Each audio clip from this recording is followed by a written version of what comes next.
Hey, what's up guys, Raids here, hope you're doing well. What is Raids talking about now? What is he going on about? What Croajiro Noct one-shot, what is he talking about? I don't see any one-shots.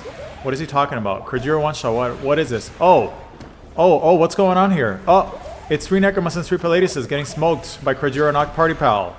Welcome to the Croajiro Noct video. Check out this amazing build that I'm bringing to you guys, extremely versatile. Look at the one-shot potential that this build has. Look at this. 3 Necromus and 3 Paladius getting obliterated by Croajiro Party. And just like that, within seconds, we already annihilated triple spawns, Necromus and Paladius out in the wilds. And it's a one-shot, and I'm going to be showing you why this build is incredibly versatile compared to the Tides of Terraria. Be very, very quiet. We are approaching triple Jetragon out in the wild. They don't see us coming. It's bedtime. Nope. Wake up. It's one-shot Croajiro Noct time. Bye-bye. Jetragon, just like that, is dead. So incredibly high DPS potential here. I will be sharing the build in the video description and also showing you that you don't need to rely on Rockburst. You can do this with just Poison Shower alone. This is Poison Shower and Airblade. Look at the damage these little guys put out. Number 1 DPS X5 combat pal that's dark element right now that you can use for player damage only builds. Look at the damage that Poison Shower puts out. Look at this incredible AoE damage. And after this fight, this one's without Rockburst by the way, just Poison Shower. I'm going to be showing you the utility that this has in both towers and arena. So I firmly believe that Croajiro Noct now, along with obviously Finsider Ignis, is incredibly versatile. Obviously Finsider Ignis is going to be the top water damage dealer, but these guys are very versatile Rockburst and Poison Shower stackers. I have here 5 Croajiro Nocts that have Poison Shower as their breedable, inheritable skill, and that makes them very versatile tower killers because Poison Shower supplements Rockburst. Look at this. Look at this. Supplements Rockburst to do poison damage. Here we have footage of Bjorn Ambassador kill using both Rockburst and Poison Shower, and it is also a sub 2-minute kill. Just like Tides of Terraria was able to do. And Tides of Terraria obviously boosts ground attack. The difference between Croajiro Noct and the other self-booster piles is that it has pretty high attack value. So when you have 5 of them fully optimized in the party, they can get upwards of 6,700 attack, which is quite high. So look at the damage that Rockburst puts out, and in between Rockburst he's going to be doing Poison Shower. Look at the Poison Shower damage, look at that. It is not as high as a single Rockburst, but it applies poison, which helps against a tower boss. So in this case, this is a very strong combination because it gives me wiggle room to cast Rockburst and also let the Croajiros do Poison Shower when I'm dodging shots. So it is the best of both worlds. You're applying a dot and you have basically double Rockburst per Croajiro. It's incredibly strong. The build that I'm using on these guys is Invader, Musclehead, Legend, and Demon God. So the reason they have Invader is because Invader boosts Dark and Dragon damage by 30%, and that also makes them very versatile fighters against multiple tower bosses. So after the Bjorn kill here, we're going to show the same Bjorn fight but without Rockburst, showing that it's also very fast. So the reason I put Invader on them, and I thought you guys might want to appreciate the versatility, is because when they have Invader instead of Ferocious or something else, it gives them a lot of versatility against multiple different attack types.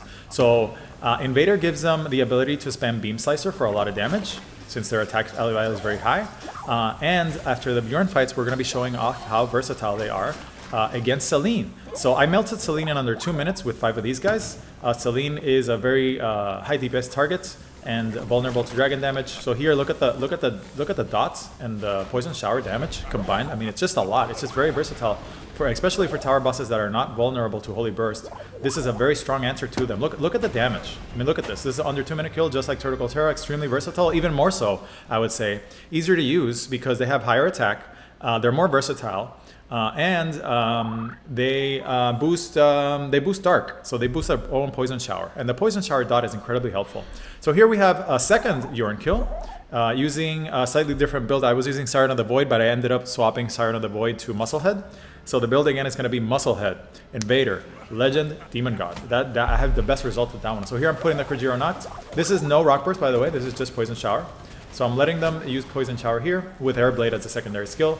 Also an alternative build, which works. Look at that. That's Poison Shower damage, by the way, guys. Look at that. So here we're going to be dodging Bjorn's attacks. Actually, I think I ate this one because I had shield. Yep. And then redeploying the Croajiros. So this is a solid no player damage strategy that you can use to not spend Animo and melt anything out in the world. Very, very strong. Provided you help them along with player input. Look at this Poison Shower damage. Look at the eat Poison Shower, bro. Eat Poison Shower.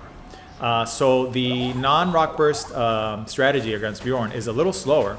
However, it is just as viable. If you don't want to use Rockburst for whatever reason, you want to give them another attack, Poison Shower and Air Blade works just as well. Look at the damage here. I mean, it's just incredible. This footage you're looking at now was sub 3 minute kill on Bjorn, and again, the one that where I added Rockburst was sub 2, so incredibly fast. Anything that can do sub 2 on Bjorn without player weapons involved is incredibly good. And that, that just for me puts Croajiro Noct, Party Pal, 5 of them, immediately to the top of the list.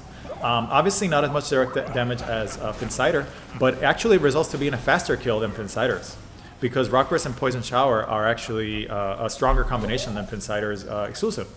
So we're approaching the halfway point of this fight, and then I want you to pay attention to the footage coming up, because after Bjorn and Bestigor, the 2 Bjorn and Bestigor fights, we have Saya and Celine. Saya and Celine are an arrow target as well, an arrow tower boss, and what we did for them was simply to replace the melee skills, because I didn't feel like fighting her with Rockburst, with Beam Slicer and Hydro Slicer, showing that they are versatile, a very versatile dark damage dealer. You could also put Dark Wisp on them and spam 5x Dark Wisp, so incredibly versatile typing here. You could have 5 Dark Wisp on them with a Skill Fruit. You could breed Meteor Rain onto them for Arena if you wanted to also, because I put Invader on them. Look at the damage on Poison Shower, guys. I mean, look at this. This is very, very good. I got Bjorn pinned out against a corner there, and that's when he really started taking damage. And again, this is the second Bjorn kill. Solid, solid damage. Look at Poison Shower again. This is just Poison Shower. No Rockburst here. There's no Rockburst damage. And then against Celine, we're going to be spamming both Beam Slicer and Hydro Slicer, which they learn naturally. So you don't need to worry about a skill fruit on them for Hydro Slicer. So Hydro Slicer on them does very good. It also takes care of her ads. So for Celine, it does really well. And then we're approaching the kill on Bjorn and Bestigor here. Let's dodge this. Dodge the final attack. Get out of the way, because my health is very low. And as you're going to see here that Bjorn is not going to survive one more Poison Shower. Watch this. Just watch this. Watch his HP. Bye-bye. Poison Shower melted. So now with Celine, easy. I just swapped the build to Hydro Slicer and Beam Slicer, and also that means that they can quickly adapt to a ranged playstyle. So look at that. Beam Slicer just taking care of the guys while I fly away. It's a one-shot on these guys. Look at Beam Slicer damage right here. This is easier to play, this method. You can use this method to kill Bjorn and Bestigor as well. So incredibly versatile damage pile with Hydro Slicer and Beam Slicer here. I use this strategy also on Bjorn and Bestigor, which works just as well. You can use Hydro Slicer and Flame Funnel if you want, or you can just spam Hydro Slicer, and that's good enough. So they are viable on a ranged playstyle as well as a melee playstyle. So they can function as your one-shots for the overworld. They can function as your burst damage, DPS, and towers. And in the future, provided we start getting so many dragon raid bosses that spam dragon moves, they're also going to be a decent raid pal because their typing is good. They cannot catch fire because they're water.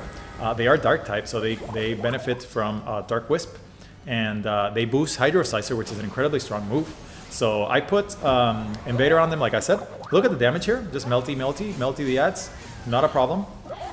So Invader, I think, combos really well with them because it lets them boost their dark damage further, and also gives them dragon damage, which is very helpful because Beam Slicer and Hydro Slicer is a very strong combination.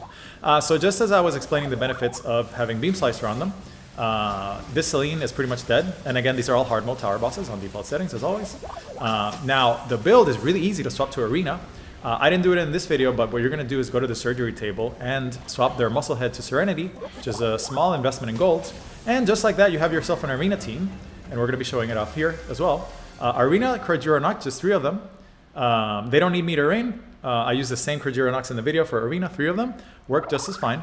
And then Arena Croajiro Noct is going to have Beam Slicer, Hydro Slicer, and Flame Funnel skill fruits. Or you could also swap out Flame Funnel to Stone Beat, which works just as well.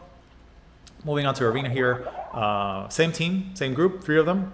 And they have Flame Funnel, Hydro Slicer, and Beam Slicer. And look at this. These guys, by the way, I didn't swap to Serenity here, so it's going to be a slower kill. But this is just Musclehead. This is their power without Serenity.